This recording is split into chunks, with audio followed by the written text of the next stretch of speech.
ஏய் நில்லு. என் பர்த்டேவை கொண்டாட சொல்லி நான் உங்ககிட்ட சொன்னேனா? மாமா என்ன மாமா நீங்க புருஷனை கேட்ட பொண்டாட்டி செய்யணும். புருஷனுக்கு என்ன தேவையோ அதை தெரிஞ்சுக்கிட்ட பொண்டாட்டி செய்யணும். அதே மாதிரி பொண்டாட்டிக்கு என்ன தேவையோ அதை தெரிஞ்சுக்கிட்ட புருஷன் செய்யணும். இதுதானே மாமா ஹஸ்பண்ட் அண்ட் ஒய்ஃப் ரிலேஷன்ஷிப். வாழ்க்கையில இந்த மாதிரி ஏதாவது சர்ப்ரைஸ் கொடுக்கும் போதுதான் ஒருத்தர் மேல ஒருத்தருக்கு இருக்கிற அன்பு தெரிய வரும். அது அவங்களுக்குள்ள இருக்கிற உறவை பலப்படுத்தும்.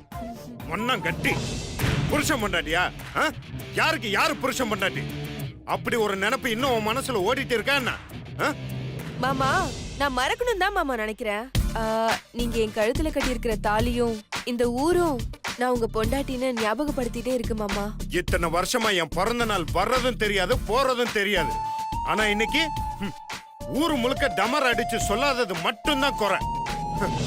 மாமா இத்தனை வருஷம் நான் உங்க கூட இல்லையே. இருந்திருந்தா என்ன பண்ணிருப்ப? உனக்கு யாரு இந்த மாதிரிலாம் பண்ண சொன்னது? மாமா யாரு மாமா எனக்கு சொல்லணும்? நான் செய்யாம உங்களுக்கு வேற யார் செய்வா? யாருமே செய்ய வேணாங்கறத நான் சொல்றேன். அதுவும் பர்టిక్యులரா நீ செய்யாத. மாமா உங்களுக்கு என் மேல கோவம் இருக்கலாம், அதனால நீங்க இப்படி எல்லாம் பேசலாம். ஆனா இன்னைக்கு உங்களுக்கு பர்த்டே, நீங்க இப்படி எல்லாம் கோவப்படக்கூடாது, சந்தோஷமா இருக்கணும். சந்தோஷமா? என்னைக்கு உன்னை கல்யாணம் பண்ணேன்னா அன்னைக்கே என் சந்தோஷம் எல்லாம் போச்சு. மாமா போன சந்தோஷத்தை கொண்டு வரதுக்கு தான் இப்படி எல்லாம் உங்களுக்கு சர்ப்ரைஸ் மேல சர்ப்ரைஸ் கொடுத்துட்டு இருக்கேன். இன்னைக்கு முழுக்க உங்களுக்கு சர்ப்ரைஸ் கொடுத்துட்டே இருக்க போறேன் மாமா. ஓஹோ, நீ எனக்கு சர்ப்ரைஸ் கொடுக்கறியா? இந்த நாள் முழுக்க நீ எனக்கு சர்ப்ரைஸ் கொடுத்துட்டே இரு. ஆனா உன் வாழ்நாள் முழுக்க மறக்க முடியாத அளவுக்கு இந்த நாள் முடியும் போது நான் உனக்கு ஒரு சர்ப்ரைஸ் கொடுக்கறேன். சூப்பர் மாமா, இதுதான் நான் உங்ககிட்ட இருந்து எதிர்பார்த்தேன். உங்க பர்த்டே அதுவுமா நீங்க இப்படி மாறுவீங்கன்னு நான் கொஞ்சம் கூட எதிர்பார்க்கல மாமா. எனக்கு ரொம்ப சந்தோஷமா இருக்கு மாமா. நீங்க எப்ப எனக்கு சர்ப்ரைஸ் கொடுக்க போறீங்கன்னு வெயிட் பண்ணிட்டே இருக்கேன். உடனே எல்லாம் சொல்ல முடியாது, வெயிட் பண்ணு. பாஸ், சர்ப்ரைஸ்னா gift தான பாஸ்? பாஸ், சக்தி மேடத்துக்கு பெரிய gift-ஆ கொடுக்க போறீங்களா? அதே மாதிரி எனக்கு ஏதாவது gift கொடுங்க பாஸ். சக்தி மேடம் சொல்லுங்க மேடம்.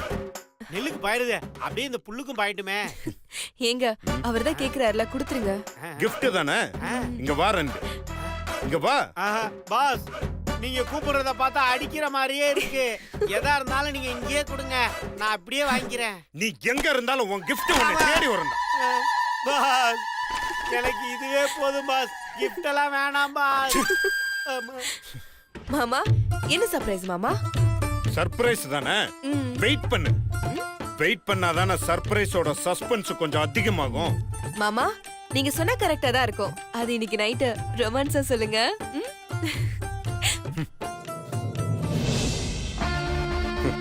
ஓடி போ, உனக்கு இருக்குடி gift.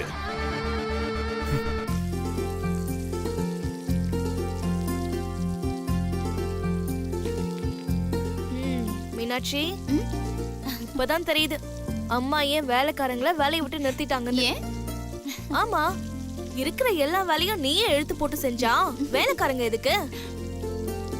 ஏன் மீனாட்சி, உனக்கு டயர்டே ஆவாதா? எப்ப பார்த்தாலும் நீ வேலை செஞ்சுக்கிட்டே இருக்க. சின்ன வயசுல இருந்து பழகிடுச்சு, என்னால சும்மாவே இருக்க முடியாது. இது ஏதோ ஊம குத்து மாதிரியே இருக்கே. ஐயோ ஐயோ, நான் உங்களை சொல்லல அண்ணி. நீங்க சின்ன வயசுல இருந்து அந்த மாதிரி பழகிட்டீங்க, நான் இந்த மாதிரி பழகிட்டேன். பரவாயில்ல பரவாயில்ல, நான் ஒன்னும் தப்பா எடுத்துக்க மாட்டேன். ஐயோ அண்ணி, நான் சீரியஸா சொல்றேன், நான் உங்களை சொல்லல, நீங்க கோச்சுக்காதீங்க. நான் தப்பா சொல்லிருந்தா சாரி அண்ணி. ஐயோ மீனாட்சி, நான் சும்மா உன்னை கலாய்ச்சேன். இதுக்கு போய் நீ இவ்ளோ சீரியஸ் ஆயிட்ட? சரி, அதை விட எனக்கு ஒரு சின்ன சந்தேகம். என்ன? நான் உங்க அண்ணனை கல்யாணம் பண்ணிக்கிட்டேன், நீ எங்க அண்ணனை கல்யாணம் பண்ணிக்கிட்ட. நம்ம 2 பேருக்கும் கிட்டத்தட்ட ஒரே வயசுதான். அப்புறம் எதுக்கு நீ என்ன அண்ணின்னு கூப்பிடுற? இனிமே நீ என்ன தாரணின்னு தான் கூப்பிடணும். ஐயோ, என்னால எல்லாம் முடியாது. அதெல்லாம் முடியாது, நீ என்ன தாரணின்னு தான் கூப்பிடணும். சரிங்க அண்ணி. இப்பதானே சொன்னேன். சரி, சாரி தாரணி. அது சரி, அண்ணா ஃபோன் பண்ணாரா? இப்ப கூட அவர்கிட்ட தான் பேசிட்டு வரேன். அண்ணா என்ன சொன்னாரு? என்ன சொல்ல போறாரு? அவர் குழந்தைய நான் பெத்து கொடுக்கற வரைக்கும் நான் எந்த வேலையும் செய்யக்கூடாதா, எங்கேயும் போக கூடாதா. அவரு என்ன இங்க அனுப்புனதுக்கு காரணமே நீயும் சக்தியும் இங்க இருக்கிறதுனால தானா. என் அம்மா கூட என்ன சரியா பாத்துக்க மாட்டாங்களாம், ஆனா நீயும் சக்தி என்ன தாங்குன்னு தாங்குவீங்களாம். என்ன, உங்க அம்மா சொன்னது கரெக்ட் தானே? என்ன தாரணி இப்படி சொல்லிட்ட? எப்படி கவனிக்கிறோன்னு மட்டும் பாரு. அது மட்டும் இல்ல, குழந்தைய குளிப்பாட்டுறதுல இருந்து தூங்க வைக்கிற வரைக்கும் அத்தைங்க நாங்க தான் எல்லாத்தையுமே பாத்துப்போம். சரி, என் குழந்தைய குளிப்பாட்டி தூங்க வைக்கிறதுலாம் இருக்கட்டும், நீ எப்ப குழந்தை பெத்துக்க போற?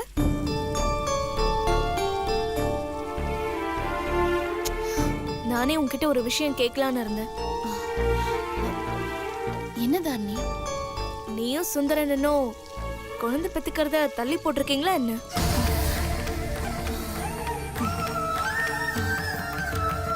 அப்படியெல்லாம் ஒண்ணும் இல்ல.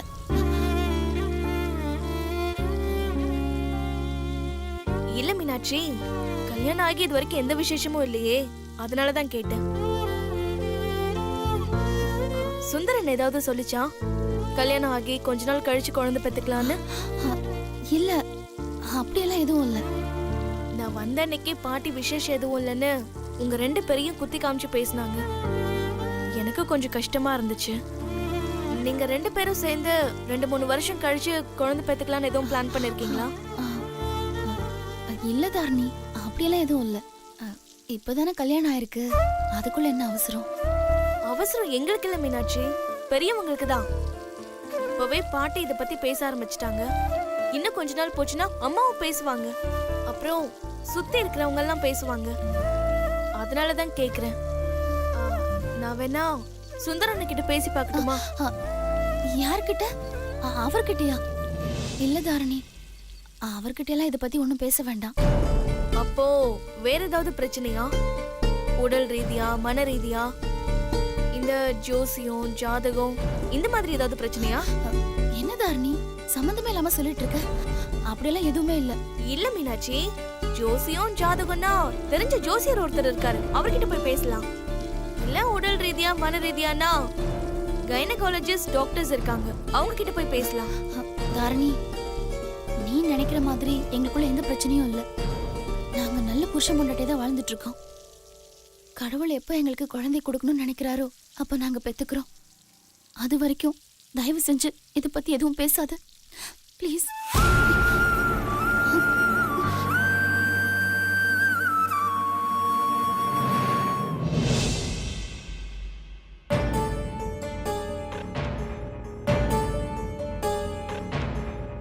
அண்ணி, என்ன அண்ணி அத்தனை தடவை ஃபோன் பண்ணிருக்கீங்க? ஆபீஸ்ல உங்க அண்ணனுக்கு பர்த்டே பார்ட்டி கொண்டாடிட்டு இருந்தோமா, அதான் ஃபோன் எடுக்க முடியல. என்ன விஷயம் அண்ணி? காலையில மீனாட்சி கிட்ட அவங்க விஷயத்த பத்தி கேட்டேன். அக்கா என்ன சொல்லுச்சு? எங்க சொன்னா, தரையில விழுந்த மீன் மாதிரி நழுவிக்கிட்டே தான் இருந்தா. நானும் எவ்வளவோ கேட்டு பார்த்துட்டேன், ஆனா அதுக்கெல்லாம் மீனாட்சி பிடி கொடுக்கவே இல்ல. ஏன் சிரிக்கிற? அண்ணி, மீனாட்சி அக்காவை பத்தி உங்களுக்கு இன்னும் சரியா தெரியல. சுந்தரும் மீனாட்சி அக்காவும் லவ் பண்றாங்கன்ற விஷயமே எனக்கு ரொம்ப நாள் அப்புறம் தான் தெரிய வந்துச்சு. அதுவும் உங்க அண்ணன் எங்க வீட்ல இருக்கிற யாரோ ஒருத்தவங்கள தான் சுந்தர் லவ் பண்றாருன்னு குத்து மதிப்பா கண்டுபிடிச்சு, ஒருவேளை அது நானா இருக்குமோன்னு என்கிட்ட வந்து விசாரிச்சாரு. நானும் யாரா இருக்கோன்னு ரொம்ப தீவிரமா விசாரிச்சதுக்கு அப்புறம் தான் மீனாட்சி அக்கா தானே எனக்கு தெரிய வந்தது. அதுவும் அனுதான் சொன்னா. அப்ப கூட மீனாட்சி அக்கா வாயை திறந்து சொல்லவே இல்ல. நாங்களாம் ஒரு நாள் கோயில் கூட்டிட்டு போய் சுந்தரியும் மீனாட்சி அக்காவையும் வச்சு கேட்டோம். அப்பதான் அக்கா உண்மையா சொல்லுச்சு. மீனாட்சி அக்கா மனசுல என்ன இருக்குன்னு அவ்வளவு சீக்கிரமா யாராலையும் கண்டுபிடிக்க முடியாது. அது மீனாட்சி அக்காவே மனசு வந்து சொன்னாதான் உண்டு. இப்ப கூட உங்க அம்மாவும் பாட்டியும் பேசிட்டு இருந்தத நான் தற்செயலா கேட்க போய் தான் இந்த விஷயமே எனக்கு தெரிய வந்தது. அவ்ளோ தூரம் எனக்கு தெரிஞ்சும் மீனாட்சி அக்கா கிட்ட போய் கேட்டப்போ இல்லவே இல்லைன்னு சொல்லி சமாளிச்சுச்சு. மீனாட்சி ஏன் இப்படி இருக்கா? அதுதான் மீனாட்சி அக்காவோட பிரச்சனையே. தனக்கு என்ன வேணும் வேணான்னு எதுவுமே சொல்ல தெரியாது. சுந்தர லவ் பண்ணிட்டு எங்க வீட்டு சூழ்நிலைக்காக தன்னுடைய காதலையே மறைச்சு வச்சு கௌதம கல்யாணம் பண்றதுக்கு ஒத்துக்குச்சு. உங்க அண்ணன் மட்டும் கண்டுபிடிக்கலன்னா கடைசி வரைக்கும் சுந்தருக்கும் மீனாட்சி அக்காக்கும் கல்யாணமே நடந்திருக்காது. இதுல உங்க அம்மாவும் ஐஸ்வர்யா வேற கழுகு மாதிரி எப்ப கொத்திட்டு போலான்னு காத்துக்கிட்டே இருக்காங்க. உங்க அம்மாவை சமாளிச்சா ஐஸ்வர்யா ஏதாவது பிளான் பண்றா, ஐஸ்வர்யாவை சமாளிச்சா உங்க அம்மா ஏதாவது பிளான் பண்றாங்க. இவங்க 2 பேருமே மீனாட்சி அக்காவோட இன்னசென்ட்ட நல்லா பயன்படுத்தி கேம் விளையாடுறாங்க. இவங்க 2 பேருக்குமே இருக்கிற பெரிய இடைஞ்சல் நான் தான். அதுக்காக தான் என்னை ஏதாவது ஒரு பிரச்சனையில மாட்டி விட்டுட்டே இருக்காங்க. எப்ப நான் என்ன பண்ண போறேன்னு எனக்கே தெரியாது. ஏய் சக்தி, நீ கோவப்படாத. இப்போ இவங்களை சமாளிக்கிறத விட்டுட்டு மீனாட்சியை எப்படி இதுல இருந்து வெளியில கொண்டு வரலான்னு மட்டும் யோசி. நீ இவங்களை சமாளிக்க போராடினா கடைசி வரைக்கும் போராடிக்கிட்டே தான் இருக்கணும். நீ யாருக்காக போராடுறியோ ஒரு கட்டத்துல அவங்களே உன்னை வெறுக்க ஆரம்பிச்சிருவாங்க. நாம இப்ப செய்ய வேண்டியது மீனாட்சியை தெளிய வைக்கணும். அதுக்கு என்ன பண்ணலாம்னு யோசி. அதுதான் நீ நானும் யோசிச்சுட்டு இருக்கேன்.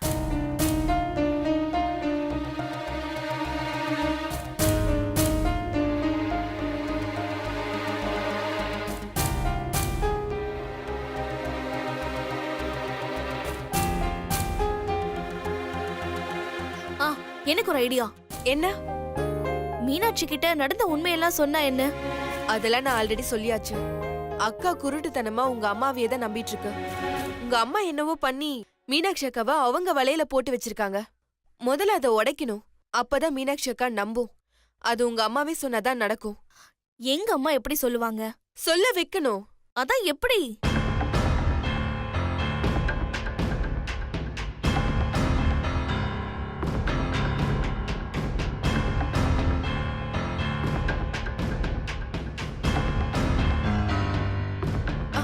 எனக்கு ஒரு ஐடியா தோணுது. என்ன? மீனாட்சி அக்கா கர்ப்பமாகணும். சக்தி, நம்ம இவ்ளோ நாள் போராடிட்டு இருக்கிறதே அதுக்காக தான். அது எப்படி நடக்கும்? நடக்கும். மீனாட்சி அக்கா உண்மையா கர்ப்பமானாதான் கர்ப்பம் சொல்லணுமா? மீனாட்சி அக்கா கர்ப்பம் சொல்லி ஒரு பொய் சொல்லுவோம், உண்மையா கர்ப்பமாக்கிடுவோம். எனக்கு புரியல சக்தி. அண்ணி, மீனாட்சி அக்கா கர்ப்பமா இருக்காங்கன்னு சொல்லி எப்படியாவது எல்லாரையும் நம்ப வைக்கணும். ஐயோ, சுந்தர் என்ன இத தப்பா நினைச்சிருச்சுன்னா? சுந்தர் தப்பாவே நினைக்க மாட்டாரு. சுந்தருக்கு மீனாட்சி அக்கா மேல நிறையவே நம்பிக்கை இருக்கு. என்ன கொஞ்சம் கன்ஃபியூஸ் ஆவாரு. பரவாயில்ல, சில விஷயங்களை பொறுத்துக்கிட்டு தான் நாம இந்த பிளானை எக்ஸிக்யூட் பண்ணணும். சரி, இப்படி சொல்றதுனால மீனாட்சிக்கும் சுந்தரனுக்கும் எப்படி ஃபர்ஸ்ட் நைட் நடக்கும்? அங்கதான் விஷயமே இருக்கு. மீனாட்சி அக்கா கர்ப்பம்னு தெரிஞ்சா ஐஸ்வர்யா செம்மையா காண்டாயிடுவா. உங்க அம்மா ருத்ர தாண்டவமே ஆடுவாங்க. உங்க அம்மாவுக்கும் ஐஸ்வர்யாக்கும் மோதல் ஆரம்பிக்கும். கடைசியில யாராவது ஒருத்தர் உண்மையை போட்டு உடைப்பாங்க. அவங்களே வாயை திறந்து உண்மையை சொன்னா எங்க அக்கா கண்டிப்பா நம்பும். அதுக்கப்புறம் நம்ம வேலை ஈஸி ஆயிடும். ஓகே சக்தி, அப்ப நாளைக்கு இதை எக்ஸிக்யூட் பண்ணிடுவோம்.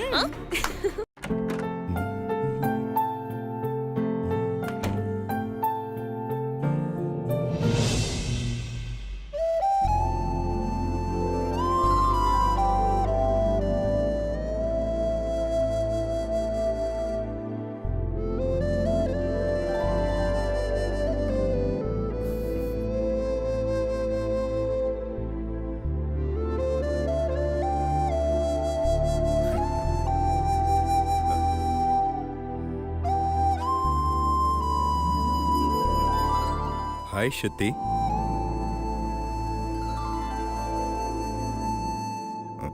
சக்தி, ஏய் என்ன அங்கேயே நின்னுட்ட? வா வா, உட்கார் உட்காரு சக்தி, உட்காரு.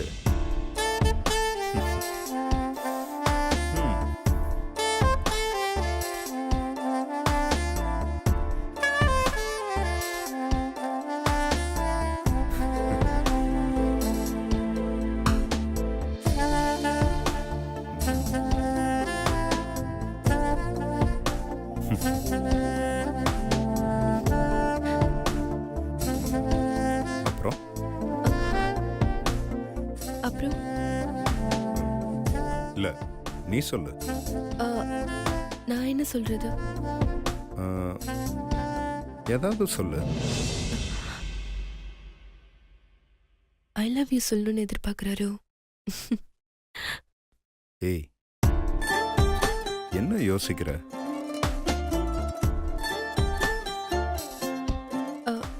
இன்னைக்கு எப்படி போச்சு?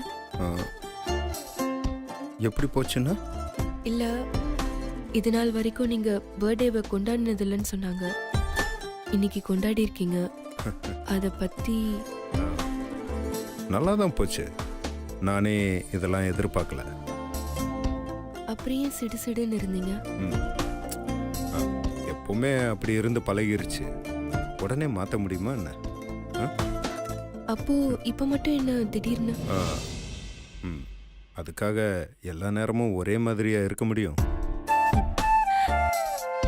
பிடிச்சிருக்கு. ஆ, என்ன?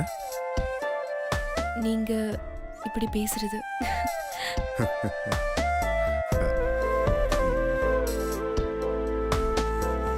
ஏய் சக்தி, என்னாச்சு? ரொம்ப படபடப்பா இருக்க.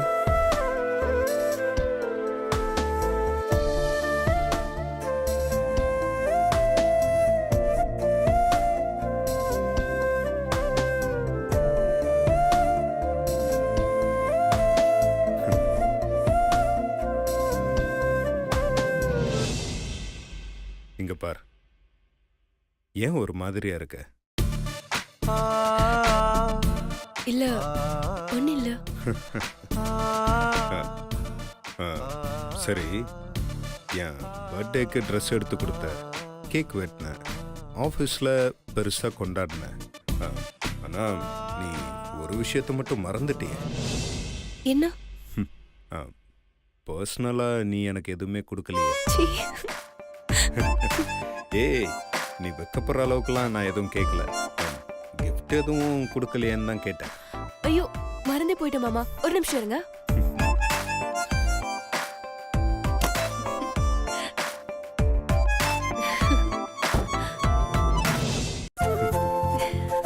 ஏய், ரிலாக்ஸ். ஹாப்பி பர்த்டே மாமா. தேங்க்யூ. ம், மாமா பிரிச்சு பாருங்க. இப்பயேவா? ம். மாமா ஒரு நிமிஷம் இருங்க. என்னாச்சு? ஃபர்ஸ்ட் டைம் நான் உங்களுக்கு gift வாங்கி கொடுத்துருக்கேன். இந்த மொமெண்ட்டை லைஃப்ல மறக்க கூடாதுல. நான் வீடியோ எடுத்துக்கிறேன். ஒரே ஒரு நிமிஷம். ஷூர்.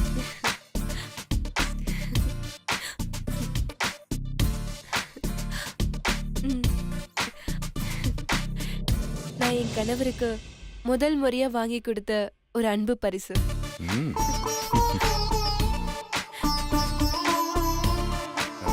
இப்போ இது பிரிக்கவா? ம்.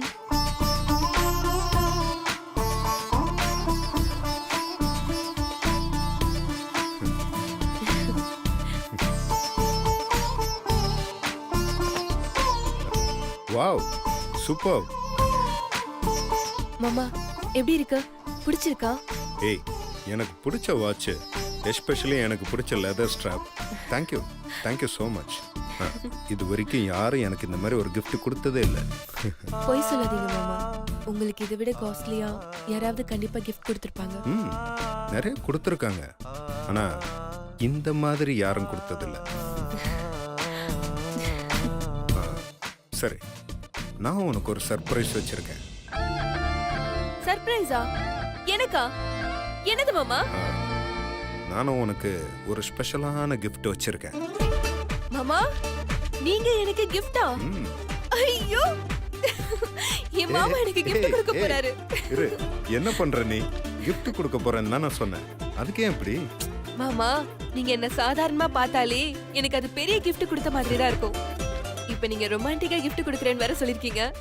இப்போ எனக்கு எப்படி இருக்கு? ஏய், லூசு லூசு. Thank you மாமா.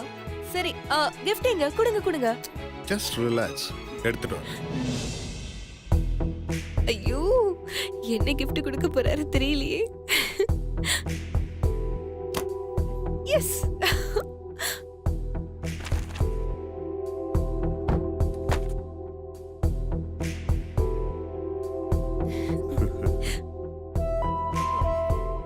மாமா அது ம். கிஃப்ட்னு சொன்னீங்க ஏதோ கவர் எடுத்துட்டு வந்திருக்கீங்க சொத்து பத்திரமா ஆ? மாமா எனக்கு நீங்க மட்டும் போதும் இதெல்லாம் எடுத்துட்டு போய் உங்க அம்மா கிட்டயே கொடுங்க அதெல்லாம் எதுவும் இல்ல. இந்தா ஓபன் பண்ணி பாரு. 1 செகண்ட். வீடியோ எடுக்கிறேன்.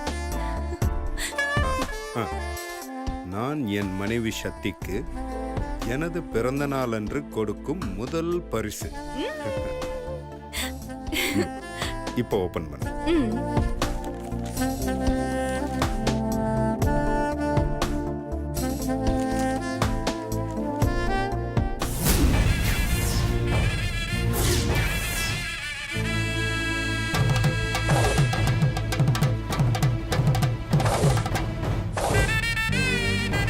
என்ன கிஃப்ட்னு பாத்தியா? Divorce notice.